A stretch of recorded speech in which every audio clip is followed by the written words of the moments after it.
The sensor light over the driveway clicks off. That light stays on for 8 minutes after the last thing moves under it. 8 minutes. Then it gives up. You installed it yourself. You know the number the way you know your own weight. You watch it go dark through the open garage door. Then, a long time later, without anything moving at all, you watch it come back on. And you understand, slowly, the way a man understands things when he's lying down and doesn't remember lying down, that you must have moved. Some part of you, a hand, a shoulder, enough to wake it up. You didn't feel it. 8 minutes go by, and it clicks off again. And this time you count them, and you get to 8, and the counting is the first thing your brain has done cleanly in hours. Your cheek is stuck to the rubber mat. There's a barbell on the floor beside your head, still loaded, one collar off. Under your body there's a shape you know, your own outline in sweat. The edges have gone pale and crusted, and the middle is still tacky. And you have watched sweat dry on this floor for 19 years, so you know exactly what that means. It means hours. Your phone is face up by the rack. 41 notifications. You scroll them with a thumb that isn't steady. Every one of them is a name you love. Every one of them is a question. Not one of them is, "Are you okay?" The kitchen light is on. It's 40 feet away. Somebody in that house has been awake this entire time. But first, we have to go back and see how you got here. You're 11 the first time somebody hands you something. Your father's truck pulls out of the driveway on a Tuesday. You're standing in the front window in socks. Your mother is behind you, and she puts a hand flat between your shoulder blades, and she says the sentence, "You're the man of the house now." She doesn't mean it as a weight. She means it as a promise. The way you tell a scared kid they're brave, so they become brave. She's 29 years old and terrified, and she needs somebody in that house to be solid, and there's only one other person standing in it. So you become solid. That's the rule you learn at 11, and you never unlearn it. People don't ask strong things how they're doing. They ask them to hold this. You get big. Not gym big. Useful big. Your neck thickens at 14.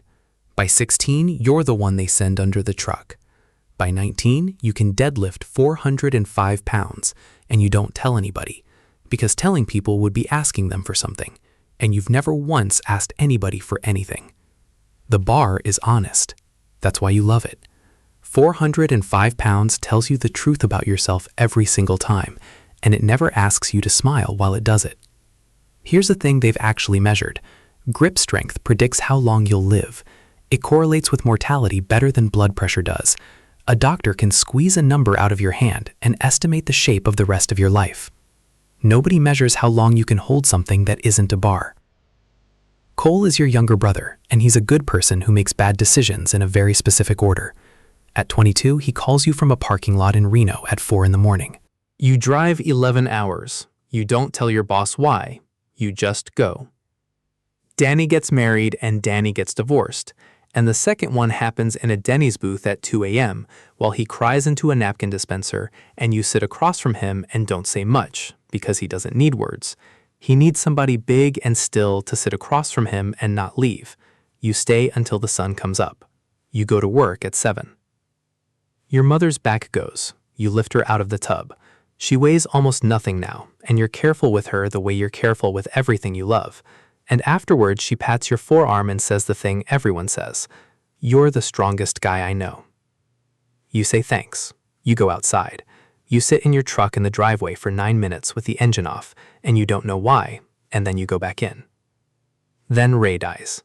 Ray was 51, and it was his heart, and it happened on a Wednesday between one appointment and the next, and it was nothing, and it took 9 minutes. They ask you to carry the casket. Of course they do. You're the biggest one there. Front left corner. That's the heavy corner. That's the shoulders. 6 of you, and you can feel through the wood exactly how much of it is coming through your hand and how much of it isn't. And the answer is that 3 of them aren't really lifting. They're just walking with their hands up. That's normal. That's what happens at funerals. People go soft. So you take it. You shift your grip. You pull the weight across. 400 pounds of box and man, and you walk it 80 feet across wet grass, and your face does not change. And afterwards, 6 different people come up to you and put a hand on your arm and say some version of it. Don't know how you do it. You don't tell them there was nothing to do. You just held on and walked. That night, you go home and you sit on the edge of your bed with your shoes still on for a very long time. Your body starts keeping score before you do. Your jaw at night. You wake up and it's locked, and there's a flatness on your back molars that the dentist points out with a little mirror and a mild voice. Your resting heart rate is 52. That's an athlete's number. That's a good number. Your blood pressure is not a good number. There's a phrase for this in the research: allostatic load. It's the accumulated wear on a body that has been running its emergency systems as its default systems. Cortisol that never fully clears. A nervous system that has been braced so long it forgot bracing was supposed to be temporary. Your body cannot tell the difference between a barbell and a brother. It just knows something heavy is on you, and it has been on you since you were 11, and it has never once been set down. Elena has been your wife for 6 years, and she loves you. And this is important, because what happens next is not cruelty. It's a Thursday. You've decided. You've been deciding for about 4 months, actually. The way a man decides to jump into cold water. You're going to say it. Not all of it, just the edge of it, just enough. She's at the counter. You open your mouth. She turns around first and she's smiling and she says, "God, I don't know what I'd do without you. You're the only steady thing in my life." 10 seconds. That's what you get. You can say it now and watch the steady thing stop being steady in her face. Or you can be what she just told you that you are. You say, "You're good. I got you." And she hugs you, and she means it. And that is the loneliest you have ever been with another person's arms around you. You try, once, in a way that doesn't count. You book the appointment. You drive there. You park in the lot at 3:52 for a 4 o'clock, and you sit in the truck with your hands on the wheel at 10 and 2 like you're still driving, and you watch the clock go 3:58, 4:04, 4:11, 4:20. At 4:47, you start the engine and drive home, and stop at the store on the way because Elena needed eggs. You're 43 when your phone rings at 1:14 in the morning. It's Cole. And you know this ring. You've known it since Reno. And here is the thing that matters. You were going to call him, tonight. That was the plan. You had the phone in your hand. You pick up and he's not making sense. He's outside somewhere and it's windy, and he keeps saying, "I don't know what to do. I don't know what to do." 10 seconds. You have 10 seconds. You say, "Where are you? Don't move. I'm coming." You drive. You find him on a curb outside a closed gas station.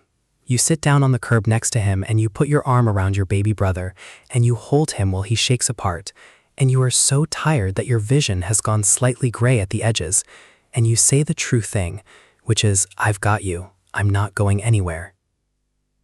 And you don't. You sit there until 5 in the morning on a cold curb, holding a person, and at no point in those 4 hours does anyone ask you anything at all. You go home.